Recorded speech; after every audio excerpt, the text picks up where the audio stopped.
Friends, we're here. It's time. Oh my god. Hey, if you're new to the channel, this is Tarqaron, where we usually we talk about anything in the realms of film, television, gaming, whatever. Usually podcast discussion format, and usually I'm here with a co-host. And also we do a series of videos all about Survivor, where I take my friend Alec chronologically through the seasons for the first time. So soon after this, like early next week, you'll see the first episode of Survivor Palau will be released. That's the season we're on with him. But I could not pass up the chance to talk about Survivor 41. It's a new era of Survivor, and I really wanted to talk about it. And you might have seen a couple of videos we posted, both a couple hours long, the past couple weeks that I did with my friend Rusty, talking about everything Survivor and then everything Survivor 41 preseason. And we had a whole draft situation leading up to this season. And I said he would join me whenever he can. This time around, he's not going to be joining me, unfortunately. It's the premiere. It's a big one. But I don't know exactly how it'll pan out. I've got a lot on my plate. But I thought it would be cool to try out doing a reaction for the first episode of Survivor 41 at the very least. If not, try to do every episode. We'll see. I like the dynamic of having Alec here to bounce things off of when we're watching the episodes. That's a fun dynamic to have. Unfortunately, won't have that here, but I thought it would be cool and interesting perspective to have, at least, because there are no reactions. We're still the only Survivor reactions on YouTube, basically. And yeah, so there will be a discussion portion of it, though it is just me this time around, so it's not going to be like really long, lengthy discussion, I'm sure. But as always, the process goes as follows. You go to the link in the description to see the highlights of my reaction to the premiere, and then you can come back for the discussion afterwards. If you don't want to see the reaction, you can come just for the discussion. That's fine. Or you can go right down just to see the reaction to the episode. Now, I am optimistic. Jeff said he's going to have controversial twists for sure. And it's a whole new era of Survivor. You might just drop the 4, keep the 1. Survivor is a new age here. You can't compare it to past seasons, he said. I don't know about that. We'll see. But the premiere will tell me a lot. And I had to stay because I'm not able to watch these episodes live. So I'm pretty much missing them every Wednesday night, and I have to watch them the next day. And so I have to stay off of social media. Don't want to hear anything, because especially Survivor 41 episode 1, there's so much that could be spoiled for me, I'm sure. And yeah, I'm pulling for my draft team. I don't want to be the big loser at the end of the season with Rusty. So just in case you didn't watch that video, my draft team consists of Liana, Erica, Sydney, Jeannie, Chantel, Tiffany, Ricard, Brad, and Heather. So my strategy was to stack women. I'm doubling down on women's gonna win this season. It's just like something my gut's telling me, And again, there's not a lot of logic, You can try to reason it out as much as you want, but especially going into a game we don't know. There's so many question marks about. We really don't know how these players are going to do. But regardless, I'm excited. I really am to see the premiere. It's been a long time coming. It's funny because I was, just for a little test recording before doing this, I was watching the first couple minutes of the Winners at War premiere. And man, I was getting hyped all over again. I almost forgot how hyped I was leading into that season. It really was so epic. And the premiere did a good job of capturing that feeling. How it just throws you right into it, and they're all coming to the beach. But as I was watching that and getting hyped up, I'm like, man, I need to forget about this. This is a new era. Like, all these players, gone. We're in a whole new era here. So, we'll see. Jeff's been talking a lot of big talk. But, some of the changes that have already stated they're making are already significant. And they'll be excited to see how those things work. Even if there's some not so good decisions, I'm excited to talk through that as well throughout the season. This season will be very interesting to watch because we've never had a season of Survivor where they themselves described it as a new era of the show. The eras have always been defined by the fans. This one has literally been defined by the show before it even started. So even watching the premiere of Winners at War, 39 days, 20 people, one survivor? No. 26 days, 18 people, one survivor. Will he still give us the catchphrase at least? Just change the days and people. We'll see. I don't know. So yeah, click the link in the description to see the highlights of my reaction and then come back afterwards to hear me talk about it. Oh, I love it. I love Survivor. Excited to be here for it.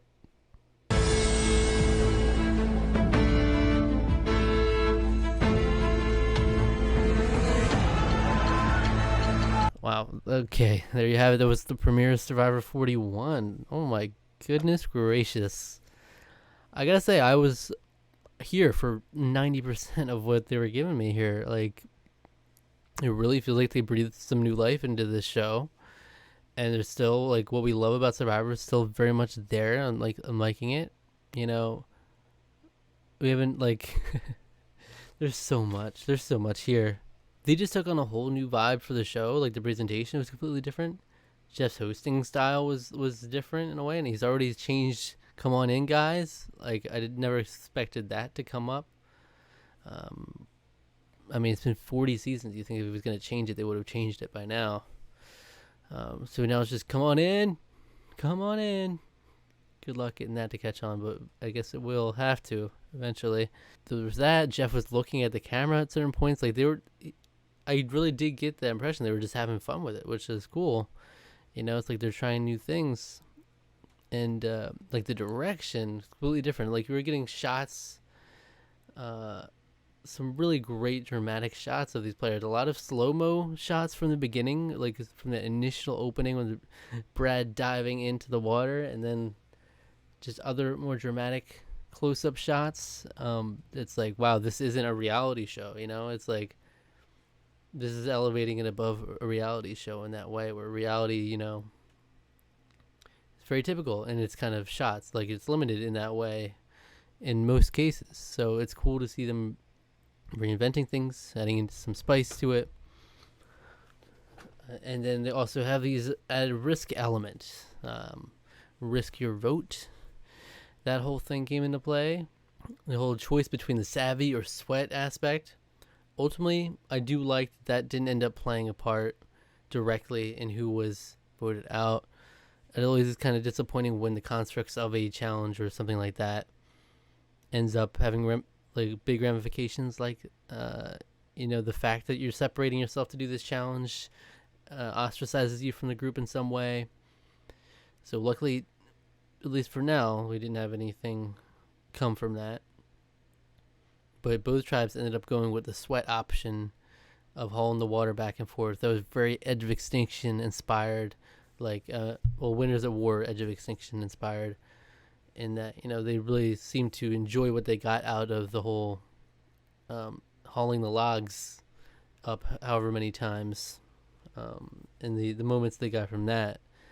So it seems like they took that away from Edge and brought it in here. Didn't mind it. I didn't mind it at all. I love how we got to hear from so many of the players, and I feel like they did a lot. They packed a lot into this hour and a half. I really appreciated it. They didn't waste too much time. It's beautiful. Like the fact that they already said consciously there will be much less rewards in the season. It's going to be a harder season in general. So rewards aren't taking up time like they used to. They would always it would feel like they're occupying space. And you'd have things in the past like Island of the Idols, like Edge of Extinction, like Ghost Island, that would take away time from the episode, and it really left it limited. Here, I mean, honestly, I could see every week being this length episode. But even if it's half the length, I feel confident that their pacing is on point to have something, a better product here overall, like in that way. We have so many little seeds of things to come, just the Danny and Deshawn. Usually when you see these little conflicts, Danny and Deshawn looking for an idol, and then you see you're spotting them. It's like, okay, we have it set in stone. One of them is going. But ultimately they don't vote, so that's something still floating in the background. And then they had a lot of JD this episode, which was making me think maybe we're setting up for JD to go, because he is doing the classic, like, playing a little too hard. He thinks he's doing well and socializing well, but everybody seemed to be on board, like, okay, we got to get JD.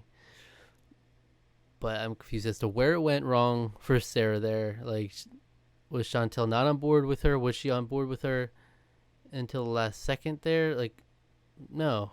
So she had to. Chantel's playing that mafia pastor role. She had to have been deceiving her, because she even asked if she should play her thing, and she was like, "No, do not." She knew damn well she was like, she did not want Sarah to get that safety. She knew what was going down. She had me completely convinced that they were a pair. They were together. But then I see the votes and, like, okay, she voted for her. That's crazy. And Ricard had me fooled too. I'm really looking forward to watching Chantel and Ricard, especially on that tribe.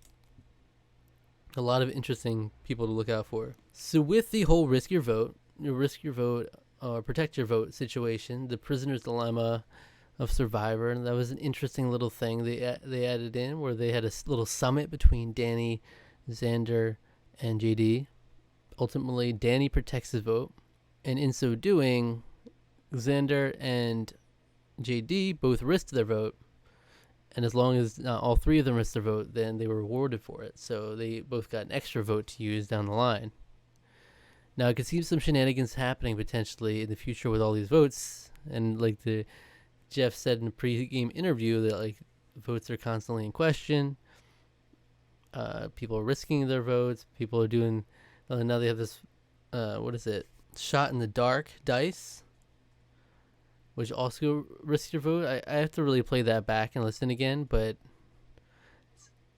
you either lose your vote or you risk your vote. Something like that, right? I think it's instead of voting. Yeah, it's instead of voting you play that. So that's huge. But the fact that it's a 1 in 6 chance, I kind of do agree with Voce in that it does seem like scarier, like terrifying, the idea of it, more than the actually in practice, because it's a 1 in 6 chance. So not only would you have to go so far as to risk giving up a vote in a potentially in a small tribe where, like, one vote means everything. So you have to not only take that step to give up your vote, but you also have to then be willing to give up your vote for a 1 in 6 chance, not a sure thing, not a 50-50 thing. So yeah, in that way, it's like the idea of it is scary, but people shouldn't be doing it unless they know for certain it's them, which is why Sarah didn't do it, even though she was scared. Ultimately, it feels bad. I feel bad for Sarah. I didn't have too much faith in her going into the game, but you could tell she wanted to be there, and she was just upset that it had to go this way. And ultimately, the fact that it was this, like, stupid puzzle thing where they lost a piece, that's ultimately what put her in that position, is rough. That is rough. But we're about to see some shenanigans in the votes in the future, I feel like, though, with all these votes going all over the place and people risking their votes and whatnot. It just could have some, like, big consequences in there. What I loved from this episode was also that Ricard had JD clocked from the get-go. Like, he wasn't buying any of what he was selling. He came back, and from the beginning, he was on his radar. You could see him watching all of his interactions with every single person. And then when he came back from the island with his story, he's like, "Yep, I'm not buying any of it."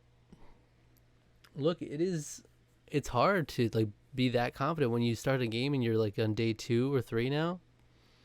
To be that confident, like, to say, no, that's all made up.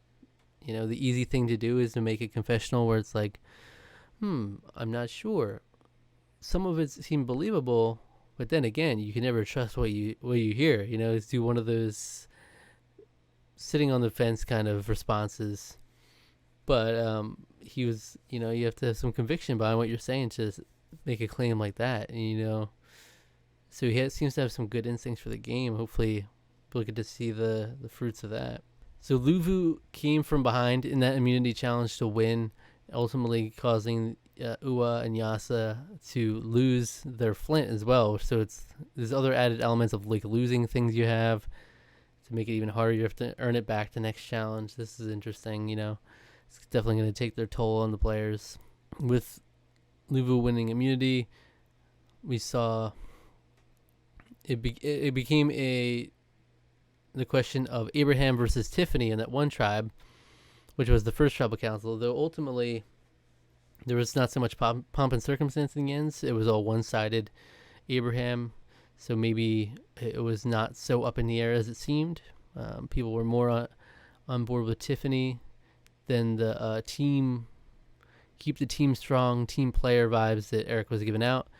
Which, and I say Eric, even though they called him Abraham, that's exactly what concerned me from his preseason stuff and why he was low and not someone I wanted to pick in the draft as well, is because he was so gung-ho about the team. And, typically that kind of classic Survivor player, tribe leader mentality does not go over well in modern era, and especially with a new era of Survivor. I don't think it would. So it's so easy to take that angle of like, we just need to keep the tribe strong.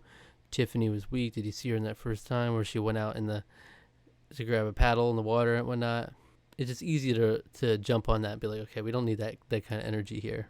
We want to play the game. We don't want to play who is best at challenges kind of thing, Especially when you have a group full of super fans, it's just the kind of play you want to counter. Really interesting interaction between when Sarah and Chantel are talking with Ricard about what the vote should be and about them potentially wanting to spin it on JD at this point. And then Brad comes in and Ricard's like, how are you feeling? What would you want to go with? And Brad says to their face, almost between Sarah and Chantel. So interesting. And I do love the perspective of Sarah in that confessional where she was like, this dude's playing Survivor like in 2000, where it's like, oh, you messed up if she has to go. You messed up in a challenge, And it is an old school thing that I've definitely come to notice from rewatching old seasons, is that it's very like old school mentality of some tribes. Every now and then you get the ones where it's just like open. It's like it's an open dialogue where it's like, okay, it's between these two. You added a bit in Pearl Islands where they were just openly saying it was an open dialogue between the people in the tribe where it's like, oh, it's between these two because of their performance and stuff. And it was just there was no nothing underhanded about it. It was just out in the open. So that's a very old school mentality for sure. Brad coming in like that, I don't know how that will do for him later on in the game. Sad that Sarah had that confessional and she's like, yeah, that's not how we play Survivor now. And then she ends up getting voted out first in her tribe. That sucks. I'm going to feel bad for everybody that gets voted out because they all seem to really love the game and want to be there. So it will be a bummer for sure. As much as I love the presentation and all the different new stuff they were bringing to the table with this premiere, the one thing I do say I'm not a huge fan of is the editing of the tribal councils so far and the presentation of those. I kind of am a sucker for like the huge swelling music as the votes are being read and as they're going to do their votes, but it was a lot more understated in this premiere. Maybe they'll bring it out more for more dramatic votes, but especially the first tribal council was just kind of like that was a blind side, but it didn't feel like one because there was no epicness to it, and then just kind of led right in immediately to the next one. And even then, it was like not nearly as dramatic. As much as they made so much of the premiere dramatic in every other way, it was like not a reality show, but a drama in how it was being shot and portrayed with the flashbacks and the different angles and the slow-mo. As much as they did that, they seemed to dial it down for the tribal council, and it's less dramatic. So, interesting. Overall, I loved what we got here. It was exciting stuff. Honestly, I'm really excited for where we're going from here. Which, I didn't expect to come in and be disappointed, even if it was like some crazy twists, I don't know if I would have been just livid about that. I think it's just new Survivor. It was lovely to see just people so giddy and smiley just right on the initial boat interaction talking about Survivor and being there. And Jeff was happy. And I loved reading that in the pregame interview about how they were smiling at every interaction. Jeff was smiling all the time. That's just fun. That's a fun human interaction there. And so I love it. Does definitely feel like a new era of Survivor. And for that just being the premiere, there's so many different directions we can go with it. So I'm excited to see where it goes. I really am. Even though I'm sure, as Jeff said, there will be controversial twists. I'm sure I will not agree with all of them. I'm here for it. Experimenting. Late game twists are what concern me the most. If there's going to be something like that that's like really not too fair, I just hope they keep it a little controlled, you know. The idea of having, I don't want there to be a bloated amount of advantages like there were in Game Changers, that kind of thing, with the new refreshed look at Survivor. Though they clearly have advantages on the mind, like Jeff said from the jump about a new advantage. I hope they don't bloat it, you know. I hope they keep it within reason so that people can appropriately respond to these advantages and not just have so many shenanigans happening at once. And that's it. So we got Abraham and Sarah voted out this premiere episode. If you're keeping track at home, folks, that is 2 members of Rusty's draft team. Thank you very much. So I'm hoping to keep it. Let's just keep that going until all 9 of his people are decimated, and then let's just have the final 9 be my people. Okay, that would be great. I can rest easy with that. Anyway, thanks for watching. I know it's weird having just me here. Hopefully Rusty can get in here soon. But we would have been talking for so long, I feel like. But there's so much to talk about here. I really wish I had someone to bounce it off of, because it's like there's a lot of exciting stuff to go through. And it's the game within the game, by the way. I need to go and solve that puzzle. I'm a little kid. I want to solve that Rebus puzzle. But I'd love to play through all these different scenarios with him. But god damn it. If you enjoyed this video, go check out our reaction to the premiere of Survivor Vanuatu that I did with Alec, and be sure to check out those old school seasons we're going through. That series with Alec is a lot of fun. It feels so different now from where we are here in Survivor 41, but that's the fun of it. You'll have a little bit of old school and very, very, very new school going on concurrently here on Tarqaron. Thank you for watching. Subscribe to the channel, subscribe to our podcast feed, like the video, leave a comment, hit the notification bell, follow us on Twitter and Instagram, and like us on Facebook, Tarqaron TWO. Please leave a comment if you have any thoughts on anything, the things I discussed here or the premiere in general. I'd love to get some input on that. And man, a lot of characters I'm excited to watch. Voce, Chantel, the Mafia Pastor, Ricard, Danny. I really like Danny's presence in the episode too, even though ultimately protect your vote was like the safe option. I kind of agree with it, and I liked how he played it, where he was completely honest and upfront about it when he came back. Okay, that's it.